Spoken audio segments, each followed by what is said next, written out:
Hello everyone! It's Lou and welcome back to my YouTube channel. And for today's video, guys, na-receive ko to sa PR. This is from BYS. Ito yung Rain Collection by Miss Regine Velasquez. Like, oh my gosh, look, guys, sobrang ganda. So, I was thinking kung ano yung pwedeng makeup look na pwede kong gawin using these products. And nag-isip ko kung ano pa bang makeup look ang wala sa channel ko. At na-realize ko, 7 months na at wala pa akong new normal makeup tutorial. So, this is it. This is it. Ito na ang ating new normal makeup routine. And these products are perfect kasi lightweight lang to, guys. Like, meron silang foundation and concealer na in powder form. First of all, we have this mabigat na mirror. This is the gold mirror, guys. Ang ganda na pang Instagram. Diba? Yung mga nausong mirror sa Instagram, pwede pang flat lay, ganun. Ang bigat niya. May weight siya. Hindi siya yung plastic lang na puch-puch. Natuwa lang ako, no? Kasi minsan lang naman may masamang mirror sa mga PR. So, we have this Rain Powder Blush in the shade Your Majesty. Ayan, very dainty pink lang siya. Ooh. Ayan yung shade niya. I don't know kung nakikita nyo, pero may pagka super light pink. We have this Rain Eyebrow Pencil, which has the pencil on one end and the spoolie on the other end. Rain Duo Powder. This is in the shade Natural Beige. Ito yung sinasabi ko sa inyo, guys. Meron silang foundation and meron silang concealer powder. So, you don't have to worry about malagkit pag pinagpawisan under sa mask. Ganon, yung super magta-transfer yung makeup sa mask. No, kasi powder form lang to. We also have this eyeshadow palette. Ayan, yung colors niya, guys. Very neutral. Meron din tayong very usable na brush. Ito ang gusto ko sa BYS, guys. Yung mga brush na kasama sa palettes nila, magagamit mo talaga kasi malambot. Malambot talaga, mga sis. And we have a mirror din. And we have this big box. Ito yung kanilang brow box. So, we have here eyebrow pencil. Meron tayong angled brush. We have 3 shades of brow powders. And meron tayong brow gel na mukhang eyeliner. Guys, oh my gosh, kung mahilig kayo mag-experiment sa brows nyo, this is the perfect set for you. Meron kang pencil, may powder, meron kang brow gel. Kung mahilig kang magawa ng iba't ibang klaseng makeup look, this is perfect for you. Okay, so we will start. This is my bare face, guys. Yes. Meron tayong mirror dito. So, gagamitin natin yung foundation. Ang shade nito is a natural beige. Palalagay ko muna siya sa half side of my face. I have nothing underneath, as in, ayan yung natural skin ko. Makikita mga dark spots and everything. Yan. So, half side of my face using the brush. And this Rain foundation. Na-even out niya yung skin tone ko. Like, hindi nyo nakikita yung mga spots ko. I would say this is a light to medium coverage for a powder. Kasi nakikita ko pa rin yung mga veins ko dito na malulupit talaga. Hindi talaga madaling takpan yan kahit ng liquid foundation. Pero ang creamy, ang buttery niya sa face. Hindi siya yung powder na powdery yung I mean, gets niya ba ako? Meron kasi mga powder na mukha talagang powder pagdating sa face. Pero ito para siyang nagbe-blend sa skin ko. Para siyang isang flawless foundation. So, binabaan ko ng konti yung lighting para makita nyo lalo yung difference. Ito yung meron, ito yung wala, guys. Kita nyo naman, ang dami kong marks dito and everything. Pero dito, sis! Oh my gosh! At saka ang butter niya talaga. As in, hindi siya powdery. Makikita nyo yan sa texture ng skin ko. Okay, syempre, balik na tayo sa ganyang lighting natin para cute. Hindi nakaka-fresh yung lighting natin kanina. So, lalagay ko na rin siya sa kabila. So, this is very interesting sa akin kasi first time ko lang gagamit ng powder concealer. Pero since maganda yung powder, nagugustuhan ko yung powder, I think magugustuhan ko rin yung concealer. Okay, so this is the full powder on my face. As you can see, guys, ang ganda nyo. I love it. Super buttery niya sa face. Ang weird ng term na buttery pagdating sa powder, pero ayun talaga yung feeling ko eh. Parang nag-blend in siya sa skin ko, ganun. I will use a smaller, more dense na brush para dito sa ating concealer. So, let's get the concealer.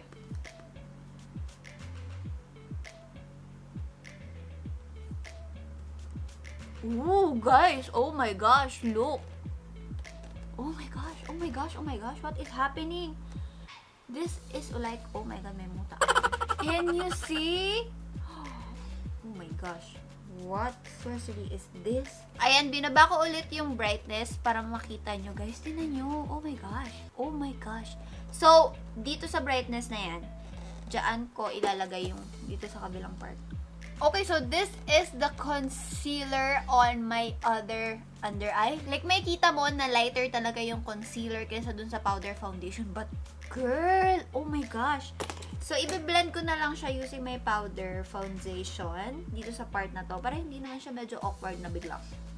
May light dyan, ano. For the brows, we have two products here. Meron tayo yung eyebrow pencil and meron tayo ng brow box nila. So, ang gagawin ko na lang, isi-shape ko yung brows ko using the eyebrow pencil. Kasi mas nadadalian ako mag-shape kapag pencil. So, ayun yung gagawin ko. Nasa inyo naman kung anong bet nyo gawin. Pero isi-shape ko lang siya. Start ako dito. And then palabas. Parang i-outline ko lang. Whoa! Ay, hindi nyo nakita. Oh my gosh. Look guys, tinan nyo yung line. Wow. Okay, wow, this is blendable. Tinan nyo, ginamitan ko lang siya ng spoolie. Tapos, nag-blend in na siya sa pinaka-brows ko sa gitna. Miss Regine! Oh my gosh.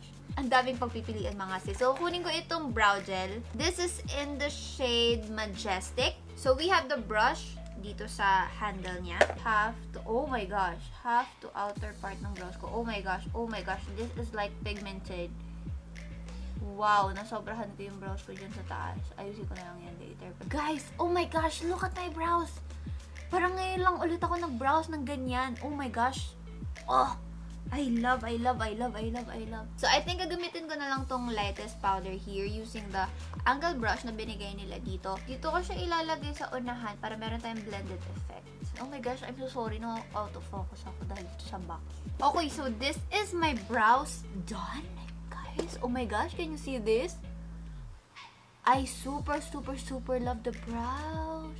I mean, I love natural brows, you know, pero shocking to the core, guys. Sobrang ganda ng brow products ni Miss Regine. So, anyway, next we have the eyeshadows right here. So, isi-swatch ko siya for you guys. So, first one, we have Crest. Ito, medyo may pagka satin yung finish niya. So, we have the shade Ruler right here. Parang ito yung light brown dito sa palette na to. Ooh, we have Throne, which is like an orange terracotta shade. So, we have Sovereign shade right here. This is like the metallic one. Ayan, mag-focus sa kamay ko. Ayan. So, this is the metallic one. Ito yung dark brown right here. This is in the shade Scepter. And lastly, we have this dark brown. Ito palang dark brown na to. Medyo may pagka-reddish tone. Ito talaga dark brown talaga siya. Na merong gold specks of glitter. Ganito yung itsura niya sa palette. Ayan, meron siyang gold specks. Gagamitin natin yung brush na kasama dito sa kanilang palette. And we will start with this terracotta shade, yung Throne. I love terracotta.